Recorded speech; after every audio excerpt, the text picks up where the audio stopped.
जब अर्जुन जी टूटे थे तो श्री कृष्ण जी ने उन्हें भगवान की तरह नहीं बल्कि एक शांत थेरेपिस्ट की तरह संभाला था।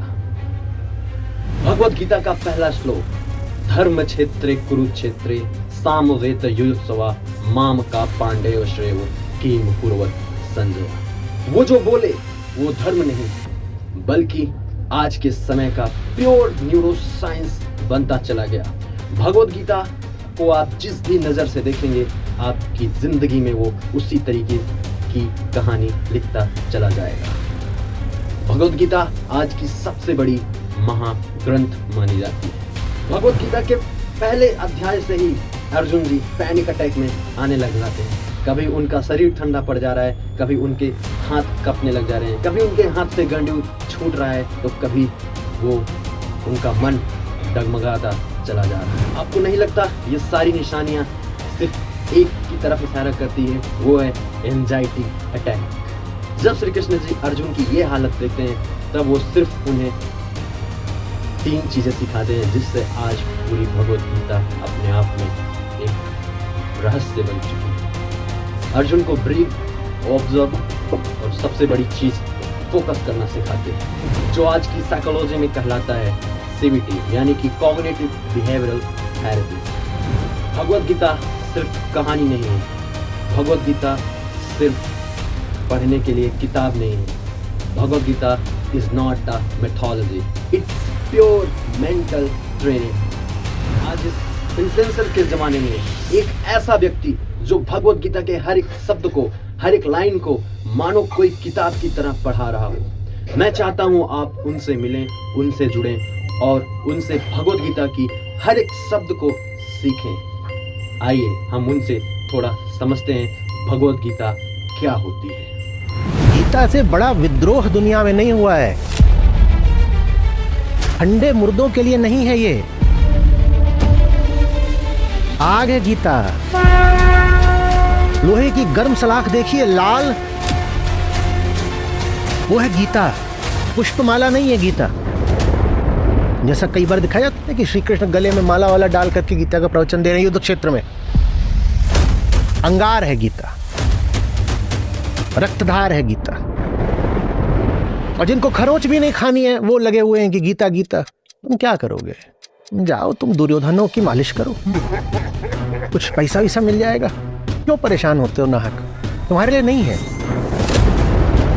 भगवत गीता में श्री कृष्ण जी साफ साफ कहते हैं, ना कोई कर्म है और ना ही कोई कर्ता है और ना ही कोई कारक है। सब आपके कर्म के रिएक्शंस हैं। जैसे केमिकल्स, जैसे केमिस्ट्री में केमिकल्स टेम्परेचर के अनुसार अपना प्रॉपर्टी दिखाते हैं, ठीक उसी प्रकार आप भी कर्म के अनुसार अपने फल को एडॉप्ट करते हो, अपने फल को पाते हो। साइंस का एक बहुत प्यारा नियम है, शायद आप जानते भी होंगे, न्यूटन्स का नियम, न्यूटन्स थर्ड लॉ।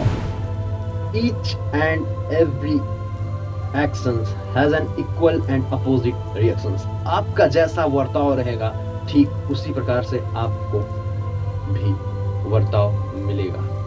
ये बेस है फिजिक्स का वो नियम जिसके दम पर हम पूरी मैकेनिक्स को सॉल्व करने की क्षमता रखते हैं। किसने सोचा था कि भगवत गीता में ये नियम पहले ही और दूसरे ही अध्याय में सीखने को मिल जाएगा।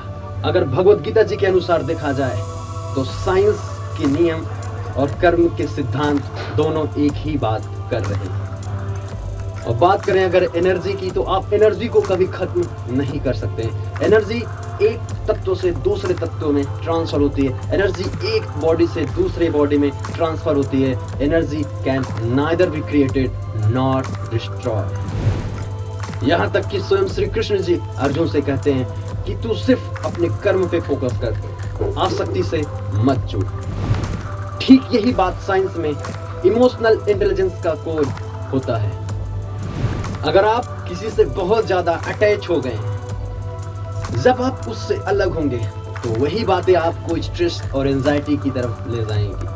तो बेहतर होगा कि आप ज्यादा संपर्क बनाने की ना सोचें। ये था भगवत गीता जी के अनुसार। जो आज हमें कई तरह देखने को मिलते हैं। वो आप केस ले लीजिए रिलेशनशिप का, वो केस ले लीजिए आप एग्जामिनेशन का, वो केस ले लीजिए आप जॉब का, वो केस ले लीजिए आप फाइनेंशियल कंडीशन का। आज हर जगह हर तरीके का यूथ कहीं ना कहीं डिप्रेस, एंजाइटी या फिर स्ट्रेस में रहता ही है। Detachment doesn't mean don't feel, it means feel but act wisely, understand और नॉट। भगवत गीता का श्लोक आपको हमेशा कहीं ना कहीं देखने को मिलता ही होगा कि आत्मा ना तो जलती है और ना ही भीगती है, ना ही कटती है, ना ही मरती है, आत्मा अमर है। आत्मा मीन्स एनर्जी, आपके अंदर की एनर्जी हमेशा जिंदा रहती है। सेम यही बात क्वांटम मैकेनिक्स के साइंटिस्ट जेस रोजर पेनरोज और दीपक चोपड़ा भी यही बातें सेम दोहराते हैं। आत्मा बोले तो कॉन्शियसनेस एनर्जी जो फॉर्म में एग्जिस्ट करती है। हमारा ब्रेन मरता तो है पर कॉन्शियसनेस का एग्जैक्ट इन पॉइंट साइंस आज भी डिफाइन नहीं कर पाया है। अगर आत्मा को सोचें तो may be beyond body, may be beyond brain, लेकिन वो साइंस के बियॉन्ड नहीं जा सकते। लेकिन एक प्रश्न आपके सामने दर्शन विज्ञान भी फेंक के मारता है। वो बोलता है जिसको हम नाम दे रहे हैं वो सत्य तो नहीं हो सकता। कहीं ना कहीं हमने अपने इमेजिन से, हमने अपने थिंकिंग से उसको नाम दिया है, तो वो सत्य कैसे हो सकता है? सत्य वो होता है न कभी उसका नाम हो और ना ही कभी उसका कोई प्रमाण हो। भगवत गीता जी के चैप्टर 6 में श्री कृष्ण जी ने ध्यान योग में आज अर्जुन जी को ध्यान करना सिखाते हैं, मेडिटेशन करना सिखाते हैं। वो बताते हैं 1 पॉइंटेड अटेंशन रखो, ब्रीथ में अवेयरनेस रखो, अपने सेंसेस से ज्यादा अटैच ना हो बल्कि उससे दूरी बना के रखो।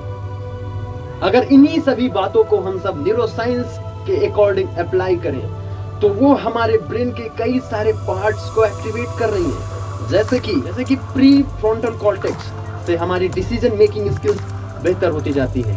एमिगडाला पार्ट से हम सब एंजाइटी और स्ट्रेस को कंट्रोल कर सकते हैं। भगवत गीता जी में लिखी 5000 साल पहले वाली बात अब कहीं ना कहीं विज्ञान में सच होते दिख रही है। इसीलिए तो बोला गया है Bhagavad Gita is not old, it's timeless science. Bhagavad Gita सिर्फ एक धार्मिक ग्रंथ ही नहीं बल्कि एक मेंटल सर्वाइवल गाइडेंस भी है। जब दुनिया बोलती है कि तू कुछ नहीं कर सकता, तब श्री कृष्ण जी बोलते हैं तू सिर्फ अपने काम पे ध्यान दे, बाकी का मैं संभालूंगा। ये कोई चमत्कार नहीं है, ये प्योर न्यूरो साइंस है, ये प्योर साइकोलॉजी है, ये एक एनर्जी साइंस है, ये एक प्रोसेस है भगवत गीता तक पहुंचने का। ये एक प्रोसेस है हमें जीवन की सच को समझने का। अगर भगवत गीता के इस साइंटिफिक व्यू ने तुम्हारा माइंडसेट बदला हो तो इस वीडियो को लाइक करो, कमेंट करो और एक कंफ्यूज्ड अर्जुन तक जरूर शेयर करो। नमस्कार, मैं साइंस के दुनिया में आपका स्वागत करता हूं। आशा करता हूं कि आप मस्त होंगे, स्वस्थ होंगे। मिलते हैं नेक्स्ट वीडियो में, तब तक के लिए जय हिंद, जय भारत।